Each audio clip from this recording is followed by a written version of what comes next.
So welcome back to another Half and Half Scarf football podcast with me, Nick, and my mate Dom. This is an episode that we do on a regular basis because it's all about kind of regular observations on football over the last few weeks or since we've done the last observation session, which I believe was probably episode 38 or 39. I've called this one Love, Hate and Other Stuff, which we believe is right in the heartland of our sort of viewers and listeners. That's what we set the podcast up originally for, the Half and Half Scarf being everything that's wrong with football. And, you know, we start with things that really annoy us and upset us, but actually we've got some real good stuff that we've loved and we've loved to see over the last number of weeks. So we're going to share with that, but without further ado, I'm going to introduce you to Dom. And just to explain for those who are watching on YouTube, that football shirt you're wearing, mate, is a thing of beauty. It's lovely, isn't it? A Dortmund blackout shirt. It doesn't really. I mean, Dortmund do good blackout shirts. We both agree on that. And this is very simple. Just clear black, bit of shimmering grey on the logos. I'm not a massive fan of 1-1, but it looks really nice on this. And yeah, me and you love a blackout shirt, don't we, mate? So We do. very simple, very elegant. I'm loving it. Yes, it's a new purchase, so I'm enjoying it. First time out. Excellent. Well, next season, Middlesbrough are celebrating their 150th anniversary, and they've already revealed their gold logo celebrating that next season, and it's already starting to appear on a few things. There's a couple of people yesterday at Wrexham had sort of the bucket hats on with the logo on, and that logo is beautiful. And if that goes on something black or something, you know, classic, I think that's going to be it's going to look really nice. Let's see. Let's hope that the investment that they've put into the time and effort for the logo is reflected in the shirt choices for next season, whichever division we're in at this point. And that explains the shirt I'm wearing. I'm wearing my current Borough second shirt, away shirt, in honour of a great weekend in Wrexham. And what I'd like to say, this is nothing to do with YouTube and looking at the shirt. The shirt's almost immaterial to this. I went to Wrexham for the first time yesterday. Both as a town and as a football fan. I've been all over the UK, but I've never, for some reason, ever been anywhere in and around Wrexham. First of all, I was expecting it to be a bit run down. I was expecting it to be a bit kind of shabby. Town centre, lovely. I think we saw one boarded up shop. There's more boarded up shops in York than there are in Wrexham, and I'll tell you that, right, for now. So Wrexham, nice town centre, loads of bars, loads of places to drink and eat, loads of coffee bars. We went to the Ukrainian cafe that was on the TV show, and we supported them. We had breakfast there on Saturday morning. Rob and I stayed on Friday night. What I would say, great game of football in the sunshine, 2-2. I thought at any point it could have been 6-6. Both teams going for it, you know. Middlesbrough were already in the playoffs, and when Ipswich scored early yesterday, that was the jeopardy gone out of the whole thing for us. At any one point, Wrexham was 6th, 7th, and 8th, and then 7th again, then back into 6th, and back up to 8th, and all that kind of thing. Because obviously, what was happening at Hull and what was happening at Derby, the atmosphere was fantastic. The banter was off the scale, funny, and just not light-hearted. But what I would say to Wrexham fans is this: Rob and I parked in the town centre because of where we stayed the night before. So we were walking on our own pretty much as Borough fans through thousands of Wrexham fans towards the town centre. All the other Borough fans were probably getting on coaches or, you know, that kind of thing. So we were pretty isolated. And Wrexham had just missed out on the playoffs. And all I'll say is to a single person, every single Wrexham fan was just lovely. They were just like, good Yeah. luck for the playoffs. Hope you're okay. Hope you have a good, you know, good luck and all that kind. And not one of them was arsey or nasty. Even the ones who were wearing Stone Island, you know, show the badge kind of people. And because it could have been pretty intimidating, really. You know, two of us and 1,000 of them, and they've just lost out on the narrowest of margins on Yeah. at the end of the season. So hats off to Wrexham as a town. Hats off to Wrexham as a club. Hats off to Wrexham for banter. And your fans, I wish you luck for next season. I hope we're not playing you, by the way, because that would mean that we've won the playoffs at Wembley, but we've got a tough act to get through first with Southampton home and away. But yeah, great weekend. I'm wearing the shirt that we wore yesterday in honour of that weekend, and another tick box off of my ground. So yeah, really That's a good. great shout. That's a great shout, mate. And I think it also highlights that, you know, take away a lot of the nonsense, most decent football fans are exactly that. I mean, how many away games do we go to where you go to more than me? You know, a lot of away games for me are going home to Middlesbrough, etc. But I love chatting to an away fan, and nine Yeah, times out of 10, you can always have a really good chat, really good banter. And most normal football fans, you know, take away all the bravado and the nonsense you see on social media. They're just genuine people, and it's good yeah, to have conversations. And the fact that and they literally did narrowly miss out as well. It wasn't like they missed out comfortably. It was literally on the, if Norwich had equalised and yeah, got a 2-2, Wrexham were in the playoffs. So yeah, hats off. They're doing everything right at Wrexham. It's brilliant to see the community embracing everything that's going on around there. I've got Wrexham fans who I work with. When that stands built, it's going to trigger a whole regeneration of the ground. It's going to really take off. And I think we all know as neutrals, it's not a case of if, it's when Wrexham gets to the Premier League, they will get there. And the style of football yeah. they're playing, I think if they were a bit tighter at the back, they'd probably have cemented a playoff spot. But going forward, they're exciting to watch, and Yeah. we struggled a bit against them yesterday, I think. But yeah, Yeah. great game of football. I'm glad to hear that it was light-hearted and nothing too heavy, mate. So No. on a brief note, when you mentioned about Middlesbrough's new crest, that's a great shout. Perhaps we should get in touch with the club. A Middlesbrough blackout shirt would be, I've never seen a Middlesbrough blackout shirt. That would be a No. thing of pure beauty with the gold, mate, like you were saying. Oh, I'd buy that in a heartbeat. Might be a bit late. Anyway, They'll probably put the order in last September, won't they? But never yeah, mind. So yeah, okay. yeah, Well, that I guess that starts with the things we love about football. Though I love the weekend, even though didn't quite get the win that would have given us home yeah. advantage first. But I've got to start with a few things that happened. Two happened yesterday, and then the rest of our observations from a few weeks. I want to start on the things we love about football. Sheffield Wednesday yesterday. Actually, if you weren't at Wrexham, was the place to be. So Sheffield Wednesday started the day on -3 points. So they've gone the whole season, haven't won a home game. They sold out Hillsborough yesterday, right? They sold out Hillsborough after being -3 and absolutely battered, for all sorts of reasons. Chansiri, screwing them over and all that kind of thing. And they announced a new chairman, David Storch, who was on the pitch. He was a bit American. He was introducing all his board of directors. And everyone's getting a clap. And I'd like to introduce people you don't know and all that kind of thing. He did a bit of that, but that was fine. But he stood there on the pitch and he said, this is what we're going to do. And whatever. Anyway, really impressive. The crowd were up for it. They were singing, we've got our Wednesday back. We've got our Wednesday back. The atmosphere looked crackling and terrific. Right. But the best thing I've seen is off the pitch, he decided to tell the AFL to shove it when they said you need to pay Chansiri 25 pence in the pound on his debts to the club. And he said, I'm not going to furnish the previous owner's pockets and regime with that kind of money. So he's paying him 6 pence in the pound for every pound that he's owed by Sheffield Wednesday, which should have triggered a points deduction guarantee of -15, right? So what happened? This guy, David Storch, must be a cracking negotiator because he told the AFL, I'm taking over Sheffield Wednesday, I'm paying 20 million quid for it, and if you want Sheffield Wednesday to survive, you can shove your points deduction up your backside, basically. I'm sure you wouldn't use that kind of language. But on the board yesterday, on the scoreboard before the game, he's on the pitch, full house, sun shining, cracking atmosphere, introducing the new takeover. We've got our Wednesday back. We've got our Wednesday back, and nobody knew about this. He said they put on the scoreboard. It said Sheffield Wednesday points deduction next season -15, and everybody booed. And then it counted down -14, 13, 12, and then the crowd got involved. 11, 10, and it went all the way down. And Sheffield Wednesday are not getting a points deduction next season. It went all the way down to 0 on the big scoreboard, and that is how they announced to the crowd that Sheffield Wednesday start next season on a level playing field in League One. And I wish them all the best success ever. But I've never seen anything quite so classic as that announcement of a reducing clock from Oh, 15. It was that's sensational, mate. that's so.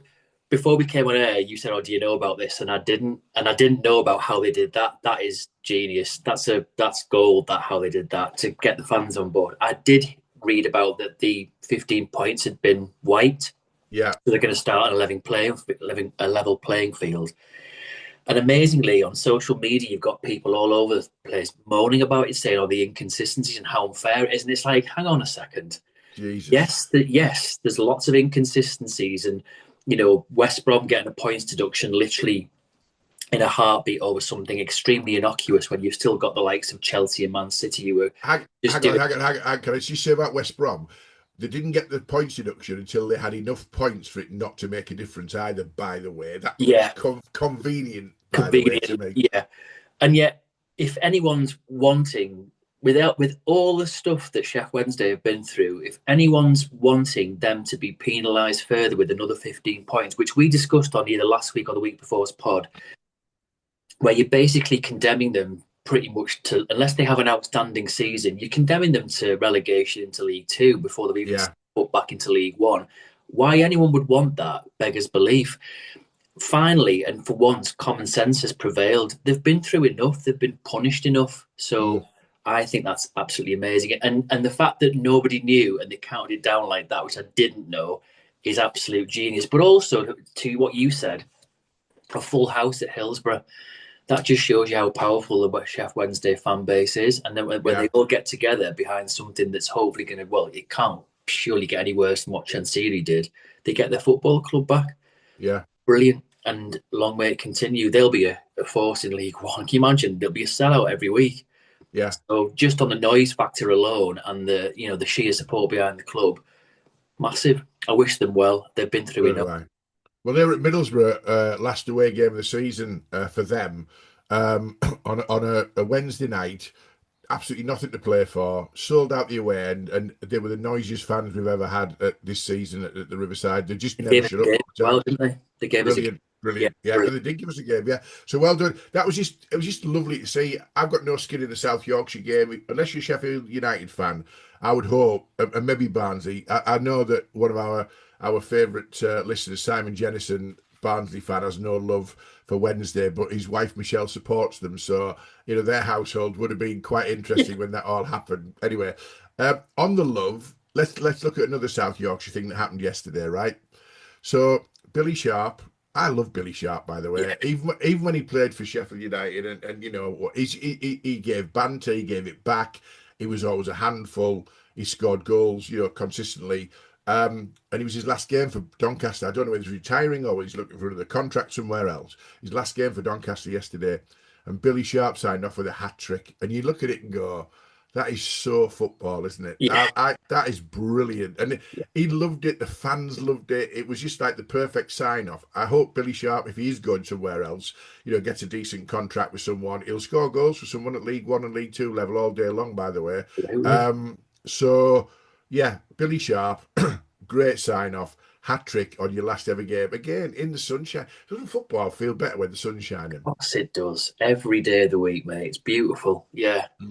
It's always sad, isn't it, that the end of the season comes in the sunshine and it's like, oh, you just want it to continue, in the sun. It's beautiful. Yeah. Tragically, it doesn't. We get a few snippets of it back in when it starts again in August, and then we're into the rain and the cold.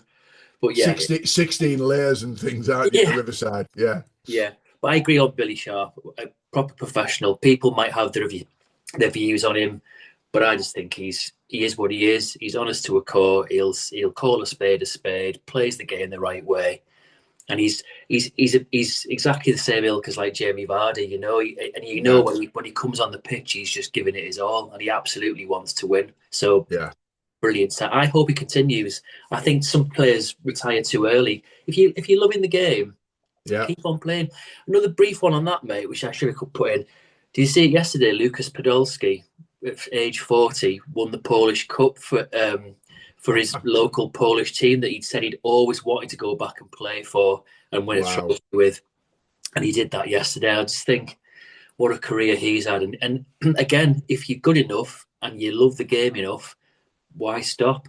40 years old, won the Polish Cup for his local Polish team. Did he score at all? I don't know. Oh, do you know what? I didn't see if he had scored. I didn't go that far. I just saw it and thought, what a lovely story. But again, just absolutely amazing. Things like that. What football's about for me. And he looked really emotional about it. So, excellent. Great story. Okay, going back to Billy Sharp, we played at Bramall Lane away, and when he was at Sheffield United, obviously, and he scored a bundled-in goal. He stood in front of the away end, and everyone was thinking, "You fat bastard, you fat bastard." He just lifted up his shirt, tapped his belly, and ran back to the halfway line. I was like, you know what? You almost look and go, "You cheeky bastard," but absolutely brilliant. Loved it. But you Loved just it. know with things like that, though, don't you, mate, that it just doesn't phase him. I mean, Yeah, that's what I think the sign of a really good player is, that they accept it as banter, and it doesn't let them cave in, and they thrive off it. A bit like they like yeah, Suarez and stuff. It's like, I don't know why you kind of, berating him. You're just making him stronger on the pitch. So yeah, exactly. yeah. I won't use the language that was used yesterday, but the linesman in front of the Borough fans yesterday had a bit of a mare. He didn't give. There was a clear offside and there was a clear foul right in front. He didn't give either of them. So he's got the linesman's ole ole, the linesman's ole ole, and he had his flag in one hand down by the side. He had his hand by, and he was pumping along to the theme tune of the linesman's ole ole, and he was doing that, and you have to look, and he got one right, and you go, the linesman's okay, ole ole. The linesman even was joining the banter yesterday, so he was like a Billy Sharp of the officiators. Really, it was good fun, good fun. Brilliant. Uh, on other stuff we love, the first two are about York City and Rochdale. The first thing was when the tickets went on sale for Rochdale away, which was obviously the deciding game. It took me back to the 70s and 80s because York City weren't doing digital ticket sales. You had to go to the stadium and queue. I And remember you, those days. oh I, man, the you queue was almost loved them, though, massive. didn't you? Yeah. Queuing, it Uh, was almost a rite of passage. yeah, I remember queuing for my Zenith Data Systems Cup final ticket in 1990 outside yeah, Ayresome Park. yeah, You must have done the same thing. Whenever you're in the queue, you're thinking, where am I in the queue? Have I got a chance yeah. of getting the ticket? And it's daft, really, because it's Wembley. I think we all had a good chance of getting the ticket. But you're still there as a youngster thinking, hang on, am I out? Am I going to get one? And you kind of know you are. And it's Yeah. just that wonderful thing of chatting to people and getting the excitement and getting your ticket in your hand. Until it's in your hand, though, you don't. It's like, Exactly. yeah, It's just yeah. that special thing of, having that ticket in your hand. But yeah, oh, that's a blast from the past, that. Queued round the block, and I've got a mate of mine who was a season ticket holder. And I said to him, "Are you going to go?" He said, "I'm going to get up at 5 in the morning." Oh, Anyway, he got up at 5 in the morning. And when he got there, the queue was already round the block, really? and people, several hundred people in front of him were told, "This is as far as it goes because anyone behind this won't get a ticket." Because they only had like let's say they had 2,000 or 1,500. I'm not sure they handle it very well. Because I think people could buy multiple tickets, so I think there's a lot of people abusing the system and whatever. But Right. to queue round the block just took me back. It was all over the news locally because I live in York, obviously. I do a queue round the block, which takes me to the game itself. Oh my God! Right now, Rochdale, York. If you don't know anything about this, you've lived in a cave for the last few Yeah. years. But the scenes are up there with Aguero for me. They're up there the best ever. I mean, it was a crappy bundle goal. We'll come to the goals in a minute, but Rochdale had to win. York could take a draw, and if Rochdale won, they went up as champions. And there's only one place in the National League, which we've discussed is disgraceful anyway. York missed out and came second last season and blew it in the playoffs. They did not want to go into the playoffs. So Rochdale scored in the 95th minute, and you're thinking, bloody hell, York City again, blown it. They're in the playoffs, so be gutted. And the scenes where Rochdale fans invaded the pitch, and they invaded the pitch. It took them 7 minutes to clear the pitch because they were on the pitch celebrating the fact that the inverted commas won the league and got promoted. In the 7th minute of the additional 7 minutes added, York City bundled in the scruffiest goal you've ever seen to draw level. And then their fans were all over the place invading the pitch. There was a lot of scenes, players, being held down and fighting people off. It was pretty unsavoury, but the reality of it was the scenes of Rochdale winning it, then blowing it, and blowing it because their own fans cocked up the extra time. You look at it and go, that was just amazing. Did you see any of that on social media, any of it afterwards? I did. I watched the highlights of it. It was absolutely incredible. And I was thinking the same thing. I was thinking you can almost see it from the Rochdale fans' point of view because it's so late in the game and you get the few that think it's all over, it's done, and you invade the pitch. But I always say to people, you shouldn't do that because you add on more time than not doing it. If they just not done it, and I know that it's hard, but if they hadn't done it, I can guarantee they wouldn't have added 7 minutes on, and there's a No, good chance they probably would have scraped over the line. So yeah, I always say to people, don't do stuff like that because you know it's going to pay you back in terms of how much time is added, and there's always a risk that that'll happen. And scenes when it did, I mean, I watched it over. It was just absolutely incredible. I mean, Bedlam. that is what, and it's the absolute epitome, mate, of what we always say. It's moments, but it's also that thing of never give up in a game because it Yeah, only takes a second to score a goal. So you never know when it's your time. You never I know. didn't. I didn't hear any York fans leaving early after Rochdale had scored, but I bet some did.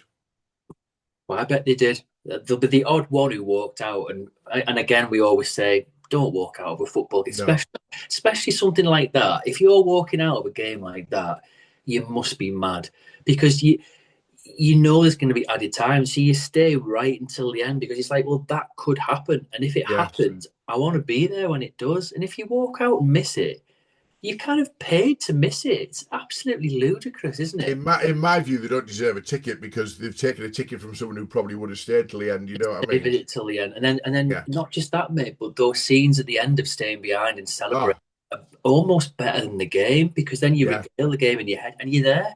So you miss yeah. out on that. You can't get back in. Not many football grounds let you back in these days once you've left. No, So no. you know, Let's talk about some more limbs and scenes.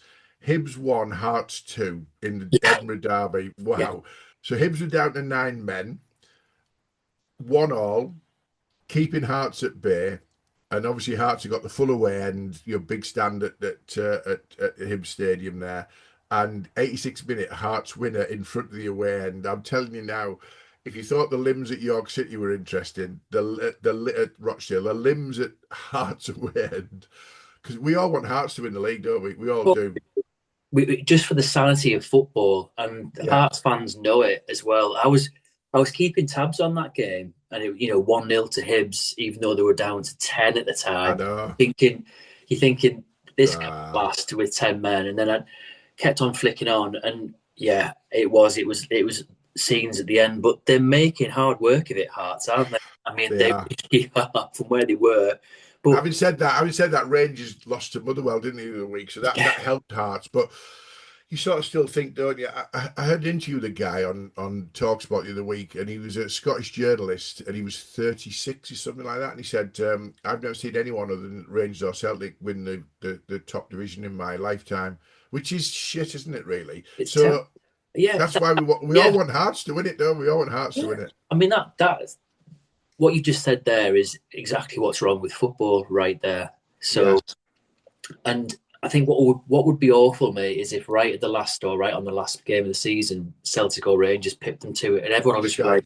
everyone will just be like, Oh, "All right, business as usual." Then how boring, and then yeah, it's if Scottish football doesn't want more teams to compete with them, then they must be mad. I mean, I remember Alex Ferguson saying on multiple occasions, he said what I did with Aberdeen is hard to replicate in the modern game now because they just simply won't allow it because he said they were yeah. powerful enough then, those two, but he said the strength of those two clubs now make it virtually impossible to compete. So the fact that Hearts are up there doing it, everyone should be so. Whether you're a Hearts fan or not, or whatever you skin in the game or not, as a football fan, you should want that to happen because it Yeah. shows that it is still possible, and it gives us all a bit of faith, doesn't it? Hopefully.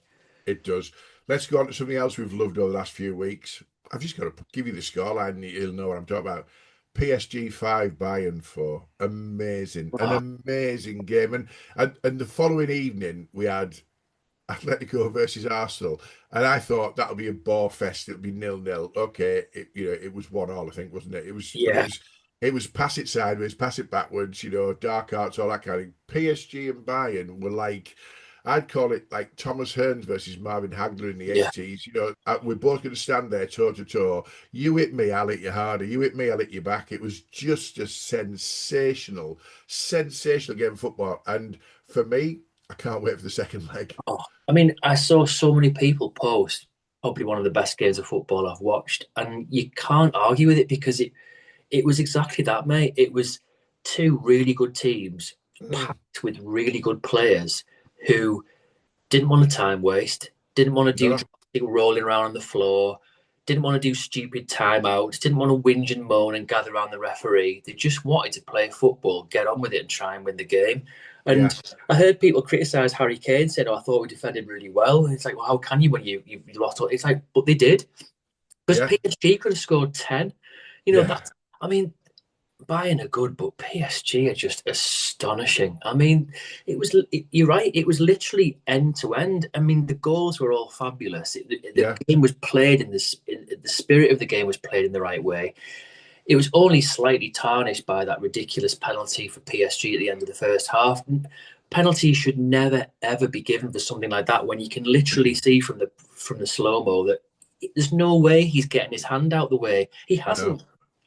Whereas the difference on the following night, with Arsenal and Arteta whinging again that they were denied a penalty, I don't think you could look at it from various angles, but I really, if that's being given as a penalty, it's incredibly soft, because he yeah, literally brushes his foot. and You he know, flies over.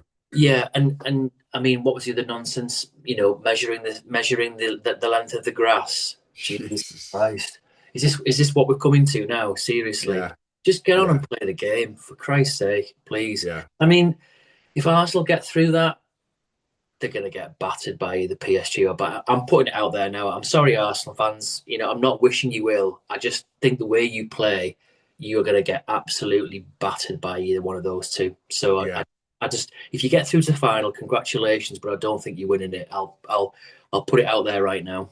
I will. Okay. While we're on the subject of German football, obviously with Bayern involved, this made me laugh. German second division club. I can't remember which one it was. It was. I can't remember who was playing actually. Um, Masked fans in unplugged VAR to stop a referee looking for a penalty decision. Okay, they actually unplugged the VAR because A, they hate VAR, and B, they didn't think it was a penalty and they were going to get a penalty given. Unfortunately, it was awarded remotely by somebody in a van in Cologne.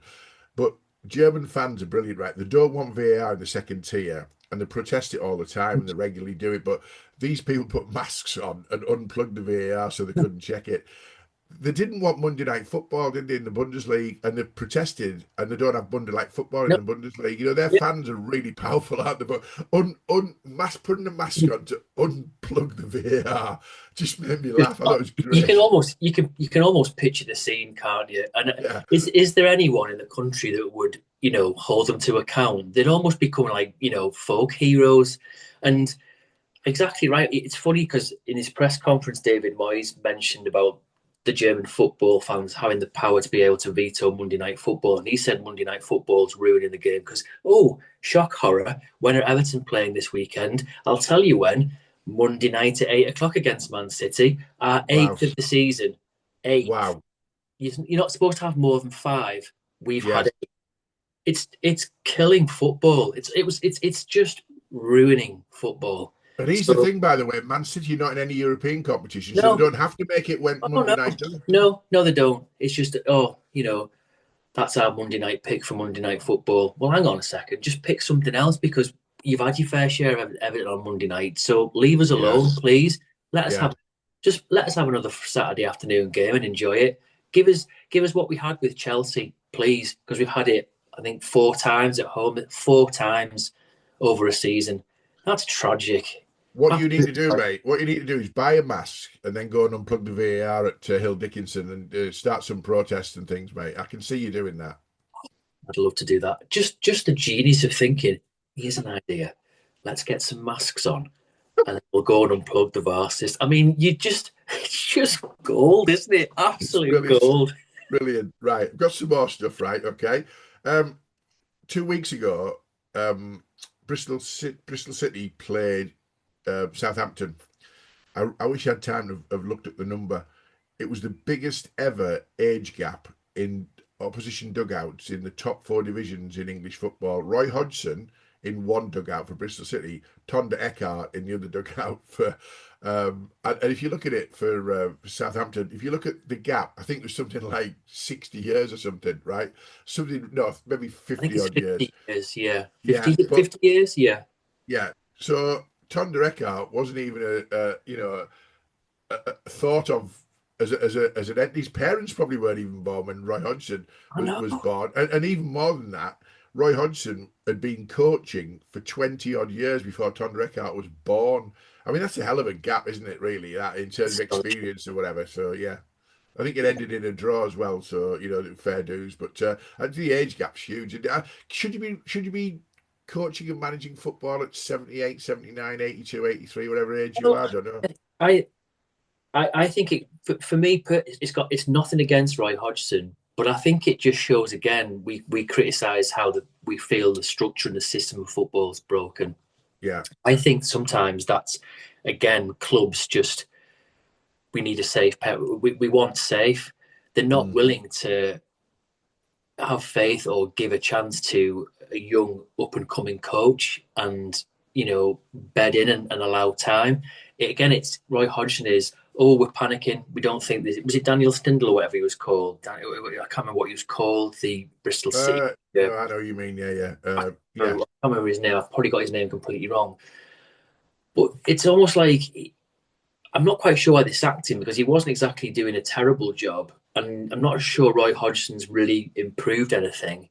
Well, they So weren't going up and they weren't going down, were they? At that point. exactly, and it's like, well, I think it just feels to me like, it's risk averse, it's safe, it's almost like it sounds disrespectful to Hodgson, but it's like it's devoid of thinking. It's like clubs go, oh, we'll just go back on this tack and do this. It Yeah, just smacks of, hang on, just have a proper plan, do something and invest in it and have faith in it. Because as a club, Bristol City, like you just said, you're not really pulling up trees, are you? So have a plan and stick to it and have some faith in it. Because yeah. going back or sacking a manager and going back to Roy Hodgson hasn't really given you anything and done anything. And he's not going to be there next season, is he? So No, Gerhard Struber's the guy. yeah, Should have, that's yeah, it. What am I that's it. talking about? Probably got his name. Yeah, I got both his names wrong. Thanks for Yeah. correcting me. Thank you for that. I'll be honest with you. Nice bit of research work there, Dom. Yeah. Okay, right. Yeah. The other thing with that, Roy Hodgson, though, I did hear a story which made me laugh. He's previously been manager at Bristol City, and when he was sacked, apparently he didn't get paid off. He didn't get the payout he was due. So maybe he's just gone back to get the money they owed him from Yeah. 1984. I don't know whether he's just gone back to get his mortgage payment from 1984. I don't know if that was part of his thinking. I've got two more under the things we love. I don't think we're going to get to the things that are just additional. We get to the things we hate in a minute, but it's going to be a long episode if we cover everything. But things we love. This is a great story. Southend defender Gus Scott Morris broke down. He's got a pretty shitty little car. He broke down on the motorway to get to the coach for Halifax away. So he didn't even get on the coach to go to Halifax away for Southampton, for Southend. Sorry. So he's broken down the motorway. His crap car broke down, and he missed the coach to go to an away game, an important away game in their push for the playoffs. She goes on a group chat, and his best mate, an ex-player who used to play for Southend, a guy who plays for Bedford, saw it and said, "Oh, we're on our way to South Shields. Get yourself here, and we'll take you up as far as Sheffield." So this Gus Scott Morris had a broken down car. He had a WhatsApp group message. He jumped on the coach with Bedford, who were going away to South Shields. They dropped off at Sheffield, and he made his way from Sheffield to Halifax, and the 1-6-2, and he scored. I mean, it's Oh, like that's that's it. brilliant. That's worth that's I worth love the that. effort, isn't it? Yeah, Great show, it yeah. is. And it just shows how the camaraderie of football, when you really at the grassroots of it all, that's gold. That is. I love that. Yeah. That's a great story, mate. Yeah, I love that. Great story. And speaking of grassroots and stuff, right? I saw this, and I'm going to just read it out. So, Jared Bowen has stepped up to fund a new drainage system for non-league team Hereford FC. The club he signed for his first contract 12 years ago at 17-year-old. Hereford is facing a critical situation with the pitch, and Bowen's uncle, the groundsman, mentioned it to Jared, who was eager to give something back. A fantastic gesture and heartwarming to see players' gratitude to the club where it first started. So he's paid for, quite quietly. He's not looked for the publicity. I think his groundsman uncle, it just might have mentioned it, said, "Oh, really struggling." Yeah, Jared Bowen's paid for a new drainage system at Hereford United. You know what? You take your hat off and go, "Well done, Jared Bowen." Really. yeah, I agree with that. I agree with that. I mean, if I was being miserable, I'd say, well, I'd hope that players of his position would do stuff like that, but it's not a given, isn't it? So I think the fact that he he does and just does it and doesn't want any publicity out of it is brilliant. And I think Yeah, the money these people are on, I mean, surely you'd want to help and do stuff like that. But it is a wonderful gesture because these clubs are struggling. I mean, things like that are huge. That's the kind of stuff yeah, that put a club out of business. So yeah, yeah. good on him. Okay. Yeah. So that's the last of the things we've loved over the last few weeks. Because it's the Half and Half Scouse podcast, because we are men of a certain age, the list of things we just hate about football is probably always longer. But let's go. We'll be quite kind about it, really. Well, we won't really, because some of them are No, he shit. won't. We No. won't. Right. Let's go back to York City. York City thought they'd clinch promotion in the last home game of the season before Rochdale got a 97th minute equaliser, ironically, in their game away to wherever they were. So York City score, think they've won the league, think they're going up, and a number of fans ran on the pitch to celebrate, and York City banned them for life. Banned them. They might have banned them for 3 seasons, but they've banned them. Now, they were on the pitch celebrating with no malice, no, they weren't going to fight anybody. They were just exuberant because they thought they won the championship and got promoted. And the first reaction of York City at the time was, let's ban them all. And in York, there's an absolute massive campaign from everybody in the press and whatever to say, rescind the banning orders. Yesterday, I watched the EFL highlights, and there must have been 8 or 9 pitch invasions from clubs who either were safe from relegation, safe from, going out the Football League, promoted, champions, whatever it might be. Bromley sneaked the League Two Championship from MK Dons, thankfully, with a win yesterday, and their fans invaded the pitch. But they weren't doing it. I don't think they'll get a banning order. Why have York City acted with that heavy hand? I hate that. Yeah, it's almost following this precedent of what the Premier League and EFL Championship do. I mean, if you literally set foot on the playing surface, you're done. Yeah. And I find it a bit excessive. I mean, when we've seen it, it's when fans randomly do it in the middle of a game, and, Oh, and you tossers. see, They're and tossers. yeah, and you see it when fans run towards players and things, and it's hard to argue against stuff like that because they know the rules before they enter the pitch. Yeah. But I'm with you. I think on something where it's unique, so it's around celebrating the fact that you think your club's done it. And to your point, it's not like you're running towards a player or you're going towards a police officer or you're doing something or you're going towards an away fan or doing something with any aggression. It's just that pure emotion and joy. Have you really done anything so bad that it deserves, God, even a season ban or any kind of ban? It's like, Yeah. it's, again, common sense prevail. It's like, we know you were excited. We know everything. Just calm down and we'll say no more about it. To ban them Yeah. for life, yeah, absolute nonsense, mate. It's the world gone mad. And it's They might almost have like, hang on a they sec. might have banned them for 3 years or whatever, but they've certainly got a banning order against them, and that Yeah, meant they couldn't go to Rochdale. If they were in the playoffs, they couldn't have gone to the playoffs, and they're going to miss next season. And these people have probably been there all season supporting York City throughout, and and they just like got they've excited. probably been there they've probably been there for years. And it's like, Yeah. hang on, just remember, a lot of these people might have been supporting you through thick and thin. Be Mm. careful what you wish for, because if you suddenly die on your arse in a year or so's time, you might be crying out for these people who come back to want to support you. So, yeah, don't treat them like that. I completely agree. It's, Yeah. as we always say, though, mate, common sense left the game a long, long time ago, tragically. It did. Let's talk about other things we hate. This. I didn't hate this. I sort of half hated and loved it. I hated the fact that they even asked in the first place. Man City asking the Premier League for help with fixture congestion because they've got 3 games in 7 days caused by being in the FA Cup final. I've just written down here, boo hoo. It's a squad game. What's your squad for? Oh, by the way, you got 115 charges at the FA. Ask for more help from the FA if you want, by all means, because they're not charging with anything. And by the way, you want fixture congestion help because you're being successful. Pardon my French. Fuck off, Man City. Yeah, completely. You've got a squad of what, 35, 40 players? Big fucking deal. To be honest, apart from your own fans, nobody wants you to win the league anyway. No. Nobody. I get.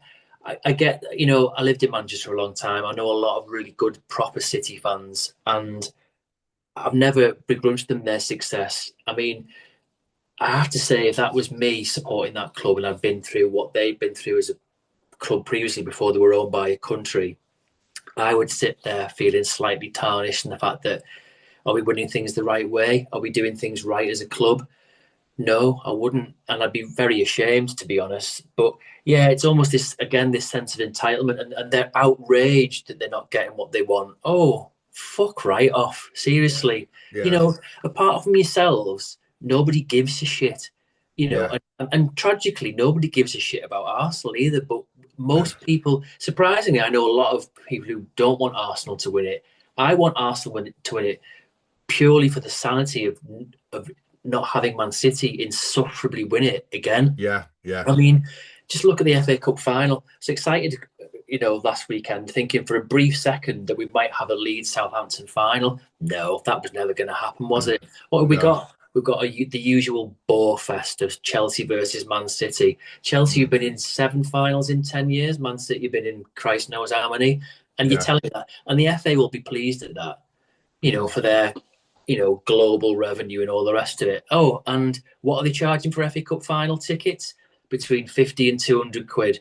I can bet you bottom dollar there'll be hardly any for 50 quid. When did it get to a point where FA Cup final tickets were up to £250? I mean, yeah. that's nothing compared to FIFA, which we'll get onto on another pod regarding the World Cup. But Jesus, come on. 40 years ago, an FA Cup final ticket probably cost you the best part of 8 or 9 quid. Yeah. Probably not even that.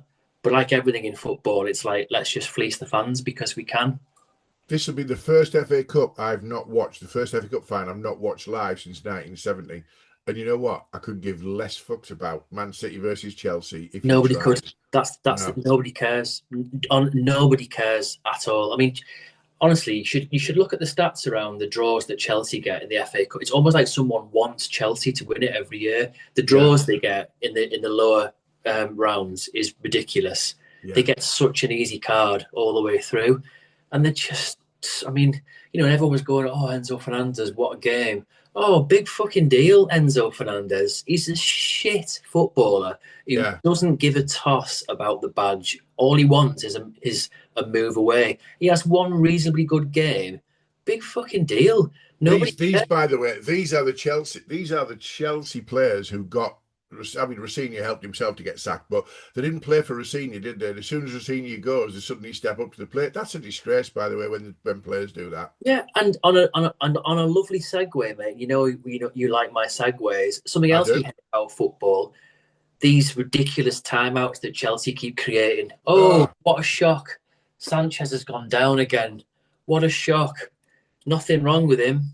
Keeper, sorry, the referee is falls for it again, hook, line, and sinker. The Leeds players are protesting about it, rightly so. yeah, And they're on the pitch giving them advice and all. This needs to stop. Newcastle do it all the time. yeah, Whenever Newcastle come to Everton, it's, oh, there he goes. Joe Linton's down. It's always Joe Linton. Suddenly yeah. goes down. It's like there's nothing wrong with him. They have a conflab. Jason Tyndall comes on doing all his razzmatazz. Jason Tyndall got what in the spotlight. That's a shock, isn't it? Because Yeah, oh yeah, he's not in the background, Jason Tyndall, isn't yeah. he? Let me on the telly. Let me on the Yeah, telly. I'm a manager too, I'm a manager yeah, too. I saw him yeah, at Goodison once, honestly, because we used to, our seats were right by the dugout. Eddie Howe comes out into his technical area, and he grabs a player, his attention, and does all this stuff. Then he walks back and sits down. 2 seconds later, I kid you not, Jason Tyndall came out and did exactly the same thing. And we were all shouting, going, "That was really worthwhile, Jason. You really needed to do that, didn't you? Because he just done it, so you have to do it as well." Anyway, but yeah, this thing with, and I think it's actually starting to get some traction now because loads of clubs are doing it, but Chelsea are the worst at it. And it needs to stop these ridiculous timeouts in football. If he's got an injury, get him off the pitch, put another player off the pitch and put him on the sideline. And that way it'll completely stop it. And they won't be able to have these, in-game timeouts. And they'll just have to get on with the game. It's unacceptable. It's really ruining the game. absolutely, absolutely. Bear with me a second. We've got a bit of a technical issue. I'm just going to pause the recording. Yeah, so I mean, I've got that down as Sanchez, particularly the tactical injury, but it's everyone, isn't it, doing it? And the easiest way, we've talked about this before, the easiest way to stop that in its tracks is to players are not allowed to leave the centre circle, or Yeah. and people are not allowed to come on the pitch to give them because tactically, at that point, Leeds was starting to get on top. So Yeah, suddenly he goes down and they get the tactics onto them. And the second thing is you take out an outfield player for as long as the keeper's down, an outfield player has to go off for the same amount of time when the game resumes. It would stop in an instant. It would absolutely stop in an instant. But the referees fall for it every time, as you say, don't they? It's yeah. ridiculous. Anyway, that's things we hate. Got a few more things we hate. You mentioned one already. Arsenal complained about the grass length at the Atletico game, right? But I mean, we're talking about marginal gains here, and it was right within the length of allowable length and stuff like that. But the reality was, if you're complaining about the length of the grass before a game, does that not give the impetus to the opposition? Does that not make Atletico think you're not ready for this? You're up for this? I mean, Absolutely. ridiculous, Oh, ridiculous. and briefly, did you see that? It was absolutely joyful. I saw a clip of it because I don't have TNT Sports. I'm not prepared to pay their ridiculous subscription prices. So I No, saw sort of a social media clip, and it was Martin Keown moaning about Diego Simeone and his online touchline antics. And I'm not a big fan of Gerrard, but Gerrard straight away pulled up and said, "But Arteta does that as well all the yeah, time." I mean, yeah, Arteta's worse than Simeone because he literally body checks people on the sidelines. He yeah, literally yeah, touches players as they're going yeah. past. It's absolute double standards. Like, Martin, shut up, please. I mean, did you see it the other day on Match of the Day? And this is something else. I'll put this as a pet hate out there. If you can have pundits on Match of the Day or any of the like, give it, give your opinion. Don't sit on the fence. So Yeah. last weekend when Everton didn't get awarded a penalty, when the West Ham defender literally did a basketball move and scooped the ball out with his hand. It wasn't Yeah, accidental or anything like. I mean, it's got nothing to do with whether we should have gone on and won the game from that. It's got nothing. The results are relevant. We're talking about inconsistent decisioning in terms of VAR and penalties. So I think it was Mark Chapman asked the two panelists on the show, did they give it? Did they actually say? Well, I can't remember it was which female ex-player was on there. I think she did say, I think it was a penalty. Martin Keough, no, just sat on the fence.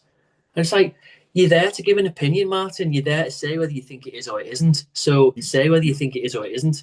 I'll tell you what, I've never seen anyone more rattled about Arsenal's recent sort of stumble than Martin Keown. No, No. he's fighting with everybody on Talksport. He's reported Andy Goldstein to the Talksport directors and the bosses for him taunting him, over Arsenal when City went top and Yeah. calling it bottle jobs and stuff. And Martin Keown is absolutely rattled. Obviously, as a result of yesterday, they're now 6 points clear. Okay, City got 2 games in hand, but when they were under pressure and they looked like they were bottling it, the word bottling it was killing Martin Keown. He was absolutely No. raging. But Anyway, it's like, but it's like, just accept it, Martin, because that's exactly what they're doing. yeah, That is what they're doing. That they're not the team that you were involved in. They're not that team. So no, just accept the fact that, when rattled, Arsenal do bottle it, and yeah, there's a good chance that they might do again this season. And this is coming from someone who, I actually want Arsenal to win the league. I do yeah, not want Man City to win the league. So I no, hope they do it. Tragically, though, and I'm not having a go at Arsenal at all. I'm really, really not. If they win it a year or so from now, no one, apart from themselves, no one will remember it and no one will talk about it, because it's been no. one of those weird seasons where it's just the way they play. It's just, Dull. it almost becomes a non-entity. But that is, again, as we come into other things we don't like, that comes into the nonsense of Premier League being what it is as well, sadly. So, It does. but yeah, I've got a couple of things here. A guy I thought better of, Ali McCoy. So I really like Ali McCoy. He's a great co-commentator.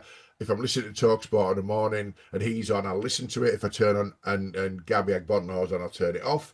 But Ali McCoy's a good broadcaster. He's funny, he's genuine, all that kind. I like him. However, he used this phrase last week against for the Arsenal Atletico game in Madrid. He said, "It's really good play from Gyökeres to win that penalty. It's creating a penalty. It's not really a foul. He initiated it, and good on him." And I thought to myself, "You're all wrong there, Ali McCoy. That's Ali. yeah, What happened with that? If you've not seen it, is Gyökeres gets the ball in the box. He runs for about 2 yards and stops dead. And as he stops dead, the defender's got nowhere to go but run at the back of him. He touched Yeah, him by running the back of him, but Gyökeres caused that by stopping dead on the spot, and the defender sort of touched into the back of him. yeah. And Ali McCoy said, "Oh, it's a great thing that you've bought a penalty."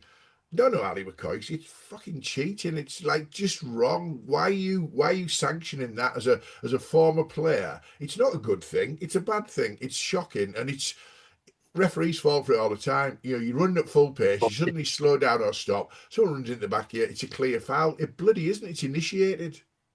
Absolutely. You shouldn't be celebrating something like that. You're basically celebrating and saying you've orchestrated a penalty. Yeah, It's yeah.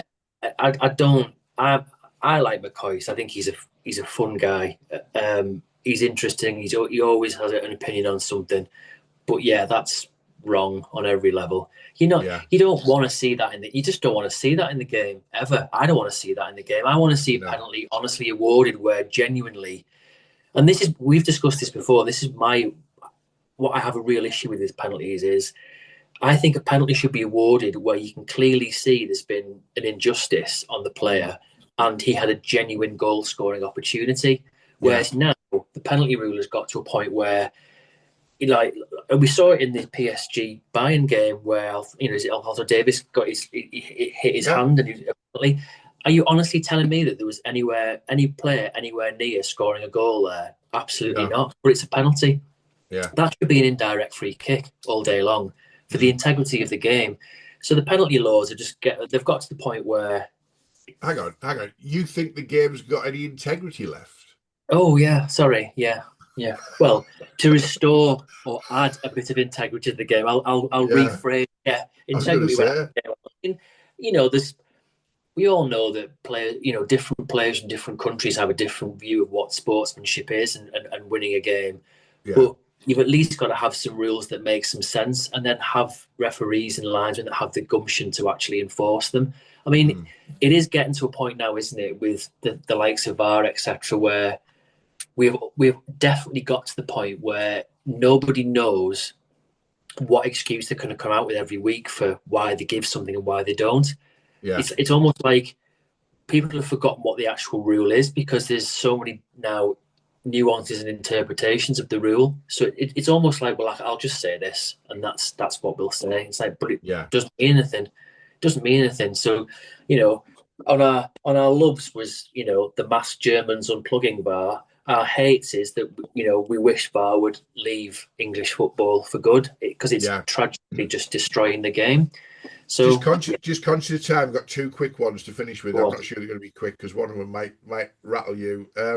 Yeah, Apparently, the Vancouver Whitecaps are seriously looking at moving their inverted commas franchise to Las Vegas. So the Vancouver Whitecaps have been a staple of the yeah, MLS, the staple of the previous regimes in terms of North American football in Vancouver. The Whitecaps are one of those historic named they are. brands, if you want to call them a brand.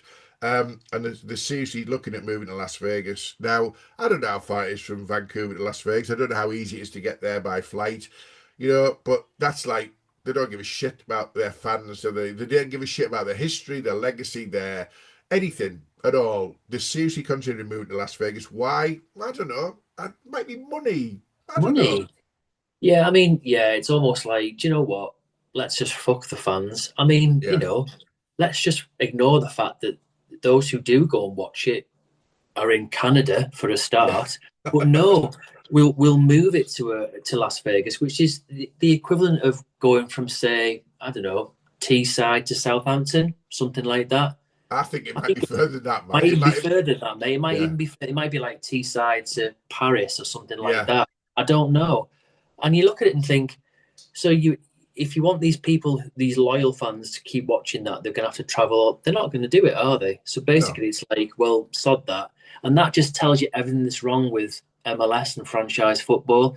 Yeah. It's not about the fans. It's not No. about where it is. It's not about the community. It's not about the heritage of the league, or the integrity of what you're trying to do in terms of build something that actually means something in football, or for the people who want to go and watch it in that area. It's all about the owners going, we're not making enough here, but we know that we can go to Las Vegas, rebrand it. Suddenly our franchise is worth X amount more in value.